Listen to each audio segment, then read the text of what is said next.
po, kasi yung pinahilot ko po, yung nakarang mga 2 weeks yata, Mm. yung pinahilot ko po sa inyo. Mm. Ganun pa rin po, yung sabi po, yung sa bilyaran po. Oo, yung sa Mimbilyaran. Opo, yung... Hindi kasi nang maayos dahil ron eh. Opo. Hindi maayos dahil ron Dito po, eh. sumakit. Masakit po. Parang dito po sa likod ko, Mm. masakit pa na po dalawa sila. Pag ginaganito ko, hindi po sakit. Hindi tayo maayos yun, pinitik ko to sa bilyaran eh. Hindi tayo Kailan sumakit to? Nung ano to, matagal na to eh. Nung December, mga 19. Di ba sabi ko sa'yo, baka hindi rin mabago kasi nga, Opo. yung, pati nga yung ulit yung ano mo, Yung sabi mo na photo ng ligaments. putol yung ligaments ito eh. Pinakaramdaman ko nun, hanggang ngayon, parang lumipat siya dito, kabila.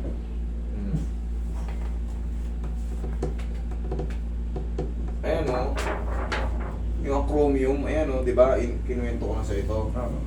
Inano ko na to eh, na-check ko na to noon dun sa, hindi siya rito. Doon lang, pumunta sila, sinugod nila ako nun sa bilyaran. In-adjust ko ron. Sabi ko, hindi na to maayos. Kumbaga, for operation yan. Ngayon, siyempre gusto niyang gumaling eh. Na-explain ko na to. Yung ligaments ngayon na ano, eto, yan, ganito ang example sa'yo. Ito kasi hindi ko na-explain sa'yo, wala tayong ano ron eh. Ganito nangyayari sa idol. Ayan o. Tapos ngayon, katagalan yan, pag naipupwersa mo yan, ay, pagka tumagal naman yan, pag tumagal, hihilom din yan. Ang hindi lang talaga sa'yo pwede yung sobrang magbuhat na mabigat. Pero maghihilom din yan. Kahit Maghihilom bag yan. po. Ha? Kahit bag. Na medyo mabigat. Kasi po nung umuwi po kami, nagdala po ako ng bag. Sobrang bigat. Hindi naman. Tapos yung ano po, yung tubig na sa Wilkins. Eh, mabigat din yun, nakaganon ka eh. Mm. Eh kasi nga bago, nung nagpa-check ka sa akin, kumbaga may iniinda ka na nun eh, kaya ka nga nagpa-check eh. Pero nga ito nga, sabi ko nga sa'yo, pwedeng ipa-opera to, pwedeng hindi. Ang tama niya, acromion clavicular joint. Sadyang putol yung buto na yun, pero may ligaments doon na nakakapit. Ngayon nangyari sa kanya gumanyan, hindi pa siya totally naputol. Nagkaroon ng warning, kumbaga yan, stretching acromion clavicular ligament. Ganyan na nangyayari sa kanya. Kaya nagkakaroon ng kirot. So, ngayon, ito, nahahawa na. O, sa jaron may pain yan. Hindi, ngayon lang po ito na... Ngayon lang yan? Oo. Okay. Sige. Ano, dito. Hindi na nga ito may babalik sa normal. Ah, Hindi na may babalik. Pinaliwanag ko na sa ito eh. Hindi na may babalik. Kailangan talaga yan. Kahit, sabi ko kasi, di ba, kahit iangat ko yan, hindi mo na may angat yun kasi nga ligaments yun. Pero siyempre, nandito ka, alisin natin yung mga stress dito sa balikat mo. Kasi kung dati nawala yung sakit eh, yung dinala ko sa'yo, nawala po. Pati yung dito, pag gumaganito ako, parang nawala. Nawala? Opo. Okay. Eh, siyempre, may mga adjustment din doon sa mga sa mga joint. Pero yung acromion nga, kahit anong pilit ko doon, yung sa acromion, wala talaga, hindi talaga yung maibalik. Hindi mo na to sa'yo. Ha? Hindi mo na to sa'yo.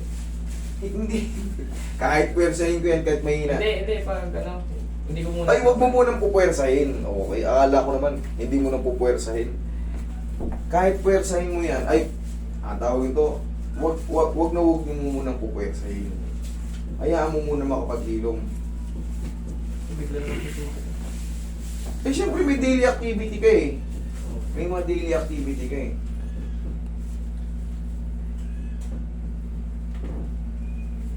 Tayo ka.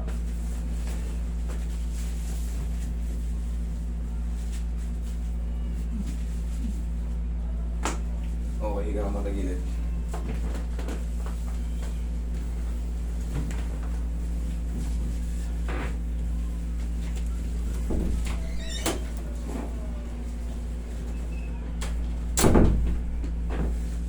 Sabi lang sa'yo.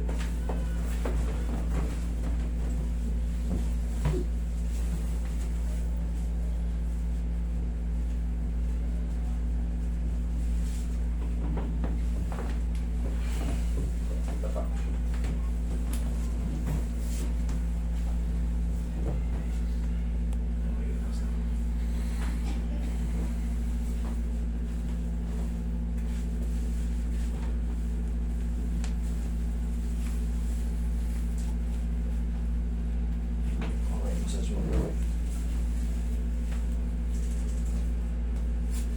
day nasa board. Mapaplas, dyan ka lang. Pinaano mo pala, okay naman pala eh. Nawala naman pala yung sakit eh. Siyempre, may mga daily routine, may mga ginagawa tayo na nagbubuhat tayo. Nagpupuwersa. Kaya sumasakit. Okay, upo ka.